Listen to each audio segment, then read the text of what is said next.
Imagine how your mind and your memories can deceive you to the point where you lose all confidence in yourself. If someone tells you that something didn't happen, even though you're sure it did, you've seen it with your own eyes. If they prove to you that it didn't happen, you don't know what to believe. Did it really happen? If you think that all your memories are real, even if you imagine that you've seen them before, and that no one should bother you about something that you're sure happened when it didn't happen, then you haven't heard of a thing called false memory or the Mandela Effect. To prove to you that it's over before you hear me talk about this theory, I will tell you how much evidence they happened with you personally. If you remember a while ago, people disagreed with each other about the year 1441 AH. They were saying that the year had already passed before.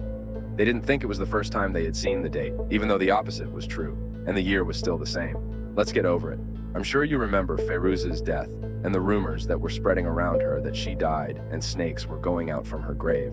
But I would like to tell you that Fairouz is still alive and that all this talk is just false memories. So I tell some people until it's spread and may have reached you as well.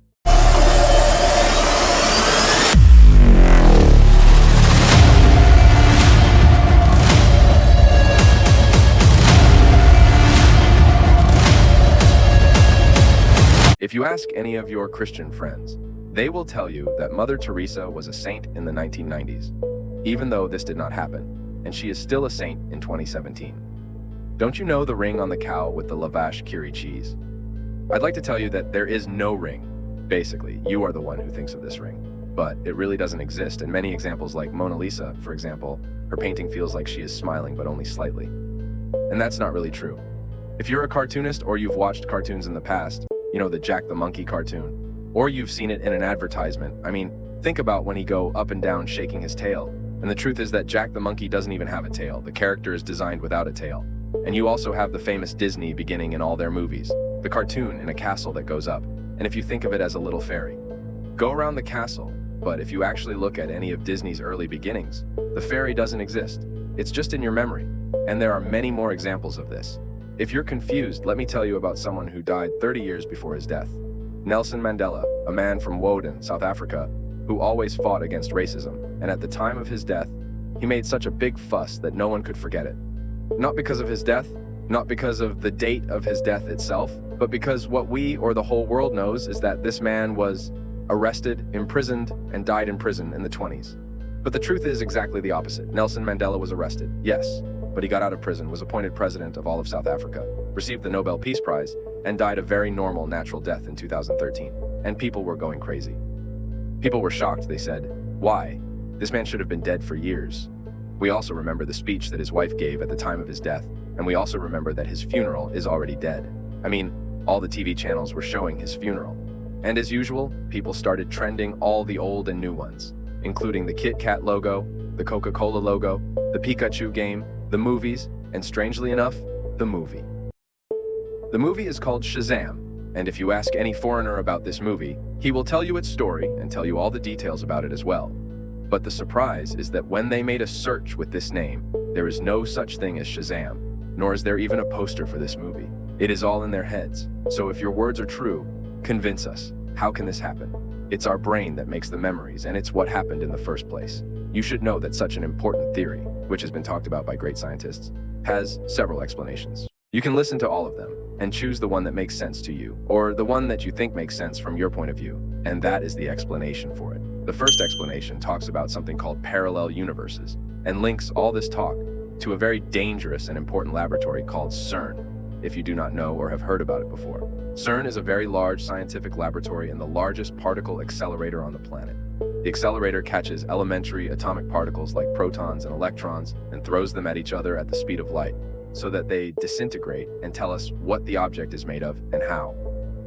What does this lab have to do with us? Would like to tell you that the first experiment was done in this lab in 2010, and it's been going on ever since. 3 years later, scientists, specifically physicists, said that this all happened because of experiments in a secret laboratory, and they said that because of the huge explosions that take place there, enormous energy is released that creates gaps between parallel universes, and this is what causes false memories.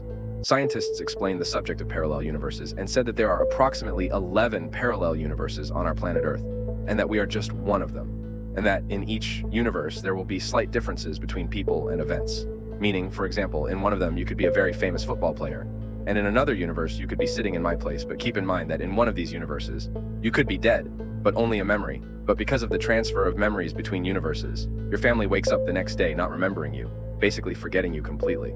And they think you have been dead since you were a child.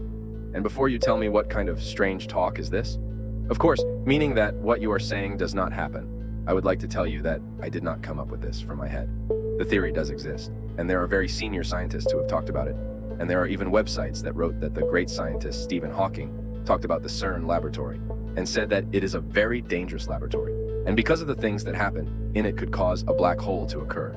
It's not just a reminiscence, it has to stand behind it.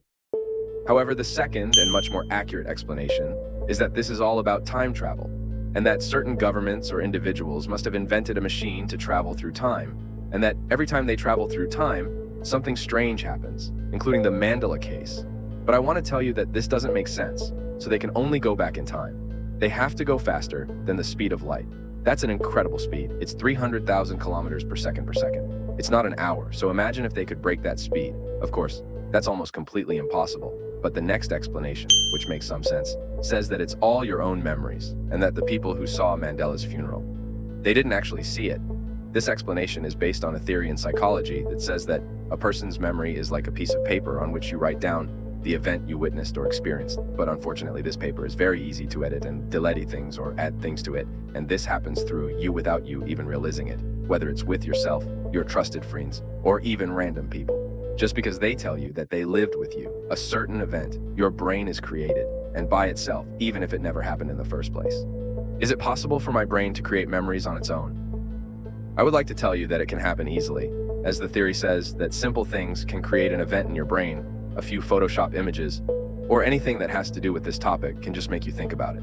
If you live the memories, I say to you, think about when we did such and such, and show you a similar picture or even a picture in the whole subject, your brain will create an event from start to finish, with all the details, meaning that someone could simply want to visit all these memories, pay money to make Photoshop pictures and download them at certain times, and convince everyone of these events, although they did not happen like the memories that I told you in the first place.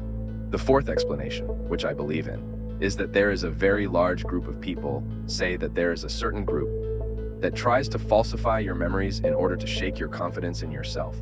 And this is for certain goals that they are planning, and those who believe in this theory have a lot of evidence about the people who existed at the time of the JFK assassination, according to their vision and the testimonies of the people who were standing at the time of the assassination.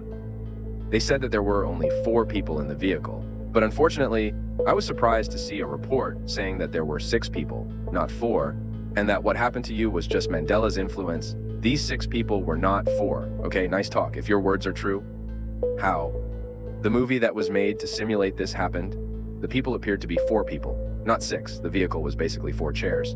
But mind you, this is not the first time this issue has been discovered. It is not the first time. In 2013, with Mandela's death, researcher Fiona Broom at one of the conferences in 2010 realized that a very large group of people thought that Mandela had actually died in prison just like her.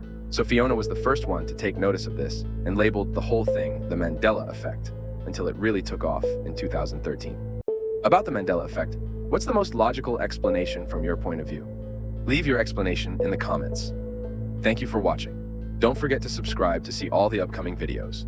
I promise you will be surprised.